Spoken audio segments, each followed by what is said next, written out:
Students, question number 34 पे आ चुके हम।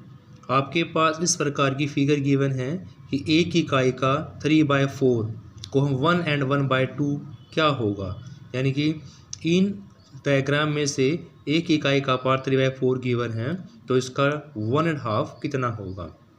देखो स्टूडेंट्स, आपके पास सॉल्यूशंस गिवन हैं कि भी आपका जो आंसर है वो इस प्रकार से होगा, या वो पूरे सर्कल की फॉर्मेशन में होगा, 2 सर्कल की फॉर्मेशन में होगा, या आपके पास गिवन सेम पार्ट उसके बाद उसका हाफ इस प्रकार से होगा। देखो स्टूडेंट्स, 1.5 की फॉर्म में जो इसका आंसर होगा 2 1 जा 2 और 1 क्या हो जाएगा आपका 3/2, यानी कि 3/2 जो पार्ट है उसमें हम ऐड करते चले जाएंगे। इस प्रकार आपका इस क्वेश्चन का जो आंसर है वो होगा, पहले आपका 3/4 यानी कि एक हिस्सा कटा हुआ है 4 हिस्सों में से 1/4 हो जाएगा, उसके बाद 2 हिस्से कटे होंगे, सेम केस में यहाँ पर होगा।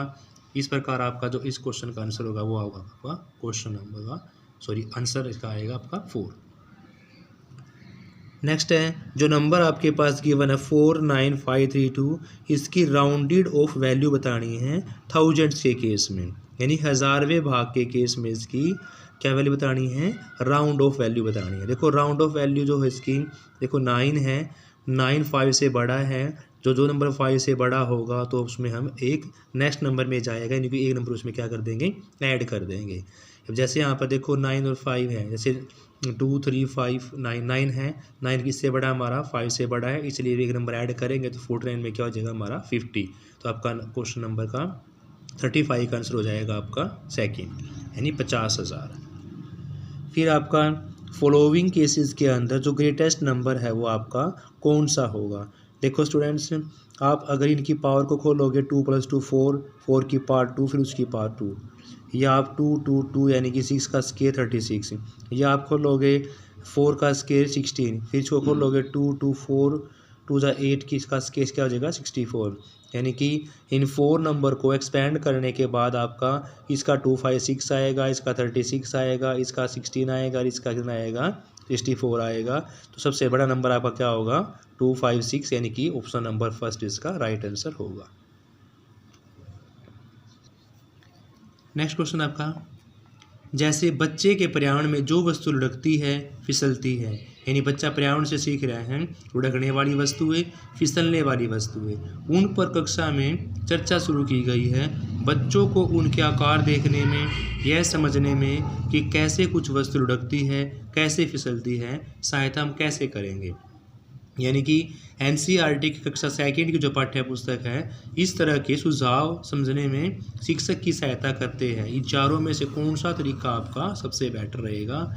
फर्स्ट है, निदर्शन से संपूर्ण चर्चा विद्यार्थियों को संकल्पनाओं को बेहतर तरीके से समझने में सहायता करती हैं, या चर्चाएं बहुविध परिप्रेक्ष्यों को कक्षा में स्थान देती हैं, या चर्चा करने से गणित की कक्षा में सर्वश्रेष्ठ युक्ति होती है, या आसपास की चीज़ों के बारे में बच्चों का ध्यान आकर्षित करना शिक्षकों के लिए क्या है बहुत ज़रूरी है। स्टूडेंट्स, बच्चे पर्यावरण से किस चीज़ को सीख रहे हैं कि कोई चीज़ है वो किस प्रकार से लुढ़कती हुई है, किस प्रकार से फिसलती है, तो ये बच्चे को चीज़ सिखानी है। तो चारों ऑप्शन में से आपका बेस्ट ऑप्शन होगा वो स्टूडेंट्स, निदर्शन से संपूर्ण चर्चा विद्यार्थियों को संकल्पनाओं को बेटर तरीके से समझने में सहायता करती है। अगर बच्चे को गाइडेंस दी जाएगी तो वो कंसेप्ट को अच्छी प्रकार से अपने रियल लाइफ में यूज़ करके उसको अच्छी प्रकार से सीख पाएगा। इसलिए बच्चा जो आपका 37 क्वेश्चन उसका आंसर हो जाएगा फर्स्ट। नेक्स्ट है, एनसीईआरटी कक्षा जो 4th है गणित की पाठ्य पुस्तक के पाठों को इस प्रकार का शीर्षक दिया हुआ है, कबाड़ी वाली, भोपाल की सैर, दुनिया कुछ ऐसी दिखती है, यह परिवर्तन किया गया है। यानी कि जो एनसीईआरटी कक्षा 4th है गणित की पाठ्य पुस्तक में जो पार्ट है लेसन्स है उसको शीर्षक दिया गया है कबाड़ी वाली, भोपाल की सैर या दुनिया कुछ तरह दिखती है। तो यह किस चीज़ से परिवर्तन को दिखा रहा है, दैनिक जीवन से जोड़ते हुए रोचक बनाने के लिए, या कबाड़ बेचने यात्रा करने के बारे में। देखो कबाड़ी वाले लेसन में पार्ट का लेसन का शीर्षक दिया हुआ है, लेकिन कबाड़ बेचने यात्रा करने के बारे में मैथ में कोई कंसेप्ट नहीं होता, इसलिए आपका ऑप्शन नंबर गलत हो जाएगा। पाठों में गणितीय विषय वस्तु का अनुमान लगाना हो, विद्यार्थियों को चुनौती देनी हो, ऐसा भी नहीं है। अलग सा समझाना हो, यानी बच्चे को अलग सा अलगाव तो करना ही नहीं है, पूरे हर तरह के बच्चों साथ लेके चलना है। इसलिए अलग अलग शीर्षक देने से बच्चा जो है दैनिक जीवन से जोड़ते हुए कंसेप्ट को रोचक बनाना है। जब भी कंसेप्ट रोचक बात आती है, कंस्ट्रक्टिव की बात आती है, यानी कि डाइवर्जेंट थिंकिंग की बात आती है, तो सारी बातें आपकी पॉजिटिव होती हैं। इसलिए स्टूडेंट्स दैनिक जीवन से आपको जोड़ते हुए कंसेप्ट को रोचक बना के पढ़ाना है, इसीलिए वो अलग अलग शीर्षक का प्रयोग कर रहा है। कुछ आमों का भार 2 किलोग्राम 600 ग्राम है, कुछ सेबों का भार 1 किलो 150 ग्राम है। आमों का भार सेबों के भार से कितना अधिक है, यानी कि अगर आप उसको डिफरेंस करोगे इसका तो आपका आंसर निकलेगा 1 किलो 150 ग्राम। देखो आमों का भार दिया हुआ है, सेबों का भार दिया हुआ है, आमों का भार सेबों कितना अधिक है तो माइनस करोगे तो आपका आंसर निकल जाएगा 1 kilo 150 gram. Thank you students. बाकी क्वेश्चन हम नेक्स्ट वीडियो में करेंगे।